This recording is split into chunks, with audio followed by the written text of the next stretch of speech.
ಎಲ್ಲರಿಗೂ ಕನಕ ಜಯಂತಿಯ ಶುಭಾಶಯಗಳು. ಇವತ್ತಿನ ವಿಷಯ ಕನಕದಾಸರ ಜೀವನ ಚರಿತ್ರೆಯ ಸಂಕ್ಷಿಪ್ತ ವಿವರಣೆ.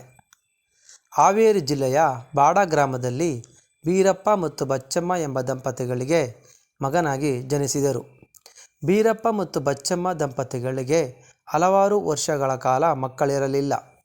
ಅವರು ತಿರುಪತಿಯ ತಿಮ್ಮಪ್ಪನಿಗೆ ಹರಕೆ ಹೊತ್ತು ನಂತರ ಕನಕದಾಸರು ಜನಿಸಿದರು.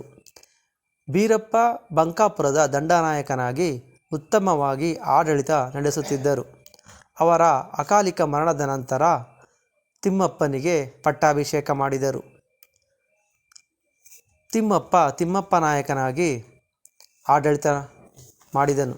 ಊರ ಮುಂದೆ ದೇವಸ್ಥಾನ ಕಟ್ಟಲು ಭೂಮಿ ಅಗೆಯುವಾಗ ದೇವರ ವಿಗ್ರಹ ಮತ್ತು ವಜ್ರ ವೈಡೂರ್ಯಗಳು ದೊರೆಯುತ್ತವೆ. ಆ ಎಲ್ಲ ಆಭರಣಗಳನ್ನು ಕನಕನು ಜನರಿಗೆ ಹಂಚುತ್ತಾನೆ.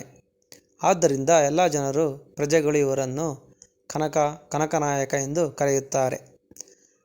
ಹೀಗೆ ಆಡಳಿತ ಮಾಡಬೇಕಾದರೆ ಕೆಲವು ವರ್ಷಗಳ ನಂತರ ತನ್ನ ತಾಯಿ ಮತ್ತು ಹೆಂಡತಿ ಅನಾರೋಗ್ಯದಿಂದ ತೀರಿ ಹೋಗುತ್ತಾರೆ. ನಂತರ ಕನಸಿನಲ್ಲಿ ದೇವರು ಪ್ರತ್ಯಕ್ಷವಾಗಿ ನನ್ನ ದಾಸನಾಗು ಎಂದು ಹೇಳುತ್ತಾರೆ. ಕನಕನು ನಾನು ರಾಜ, ನಾನು ದಾಸನಾಗಿ ಭಿಕ್ಷೆ ಬೇಡಲ್ಲ ಎಂದು ಹೇಳುತ್ತಾನೆ.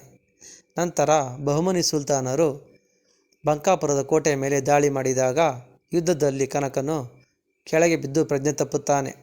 ಮತ್ತೆ ದೇವರು ಪ್ರತ್ಯಕ್ಷನಾಗಿ ರಕ್ತದ ಮಡುವಿನಲ್ಲಿ ಬಿದ್ದಿದ್ದ ಕನಕನನ್ನು ಕೇಳುತ್ತಾರೆ, ನೀನು ನನ್ನ ದಾಸನಾಗುವೆಯಾ ಎಂದು.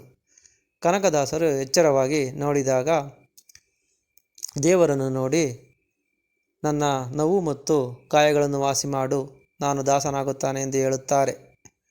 ಹಾಗೆಯೇ ದೇವರು ಕನಕನನ್ನು ಮುಟ್ಟಿದಾಗ ಕನಕನು ನೋವು ಮತ್ತು ಗಾಯಗಳನ್ನು ಮಾಯವಾಗಿ ಜೀವನದಲ್ಲಿ ವೈರಾಗ್ಯ ಮೂಡಿ ದಾಸರಾಗಿ ಹೊರಡುತ್ತಾರೆ. ಹಾಗೆ ಕನಕದಾಸರು ಕನಕನಾಯಕನಾಗಿದ್ದರೂ ಕನಕದಾಸನಾಗುತ್ತಾನೆ. ನಂತರ ಕನಕದಾಸರು ವಿಜಯನಗರದ ಕಡೆ ಪ್ರಯಾಣ ಮಾಡಿ ವ್ಯಾಸರಾಯರಲ್ಲಿ ಹೋಗಿ ಅವರ ಶಿಷ್ಯರಾಗುತ್ತಾರೆ. ಹಾಗೆ ಮೈಸೂರಿನ ಕಡೆ ಹೋಗಿ ಮಹದೇವಪುರದಲ್ಲಿ ಒಂದು ಬಂಡೆ ಮೇಲೆ ಕುರಿತು ಮಾಡುತ್ತಾರೆ. ನಂತರ ತಿರುಪತಿ ತಿಮ್ಮಪ್ಪನಿಗಲ್ಲಿ ಹೋಗಿ ಅವರು ತಿರುಪತಿ ದರ್ಶನ ಮಾಡುತ್ತಾರೆ. ಹಾಗೆಯೇ ಉಡುಪಿಗೆ ಹೋಗಿ ಶ್ರೀಕೃಷ್ಣನನ್ನು ದರ್ಶನ ಮಾಡುತ್ತಾರೆ. ಹೀಗೆ ತಮ್ಮ ಜೀವಿತಾವಧಿಯಲ್ಲಿ ಹಲವಾರು ಗ್ರಂಥ ಕೀರ್ತನೆಗಳನ್ನು ಬರೆಯುತ್ತಾರೆ.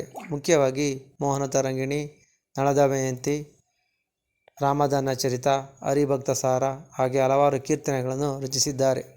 ಇವರು ಹಲವಾರು ಪವಾಡಗಳನ್ನು ಮಾಡಿರುತ್ತಾರೆ. ಹಾಗೆಯೇ ಈ ಎಲ್ಲ ಪವಾಡಗಳನ್ನು ಮುಂದಿನ ವಿಡಿಯೋಗಳಲ್ಲಿ ತಿಳಿಸಲಾಗುವುದು. ದಯವಿಟ್ಟು ಸಬ್ಸ್ಕ್ರೈಬ್ ಆಗಿ ಎಲ್ಲ ವಿಡಿಯೋಗಳನ್ನು ಶೇರ್ ಮಾಡಿ. ಧನ್ಯವಾದಗಳು.